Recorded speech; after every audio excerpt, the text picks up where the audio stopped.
تلاوت قرآن یا فضائل تعلیم کیا بہتر ہے؟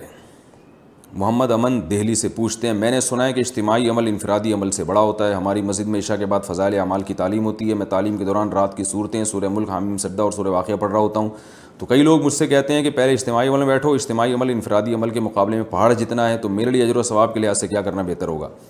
بھائی شریعت میں اجتماعی عمل بھی ضروری، انفرادی بھی ضروری۔ تو اگر آپ تبلیغ کے کام سے جڑے ہوئے ہیں، پھر تبلیغ والوں کی ایک ترتیب ہے کہ رات کو اجتماعی عمل ہوتا ہے تو آپ کو چاہیے کہ ایک 1.5 انچ کی الگ مسجد نہ بنائیں، بلکہ اسی عمل میں شریک ہو جائیں جیسے کہ سارے ساتھی آپ کے شریک ہیں، پھر اس سے فارغ ہو کے آپ اپنا انفرادی عمل بھی کریں۔ اور اگر آپ کام سے جڑے ہوئے نہیں ہیں تو مشورہ تو یہ کہ جڑ جائیں، ثواب ملے گا انشاءاللہ۔ پھر بھی نہیں جڑتے اس مشورے کے بعد بھی، پھر اگر آپ اپنا اس وقت انفرادی عمل بھی کرتے ہیں تو بھی ٹھیک ہے، کوئی گناہ نہیں ہے، لیکن افضل بہرحال یہی ہے کہ جب سب لوگ ایک کام کر رہے ہوں تو آپ بھی اس کام میں۔ اس کا تعلق جائز ناجائز سے نہیں، اخلاقیات سے۔ گناہ کچھ بھی نہیں ہوگا، حامیم سجدہ یا سورہ واقعہ پڑھنے کا ثواب پھر بھی ملے گا آپ کو، لیکن افضل یہی ہے کہ اجتماعی نظم سے ہٹنا نہیں چاہیے، اس سے دلوں میں فساد بھی پیدا ہوتا ہے اور اختلاف و انتشار بھی ہوتا ہے۔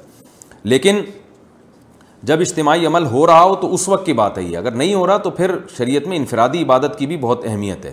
بعض لوگ سارا دن اجتماعی کاموں میں لگے رہتے ہیں، انفرادی کام نہیں ہوتے، تو جب اللہ کے نبی کو اللہ نے حکم دیا وَإِذَا فَرَغْتَ فَانْصَبْ، کہ جب آپ کاموں سے فارغ ہو جائیں تو اپنے آپ کو عبادت میں تھکائیں، انفرادی عبادت کریں، تو اس لیے انفرادی عبادت کی بہت اہمیت ہے اسلام میں۔ اور تہجد ہے یا دعائیں ہیں یا ذکر اذکار ہے، یہ انفرادی طور پہ کرنا بھی بہت زیادہ ضروری ہے۔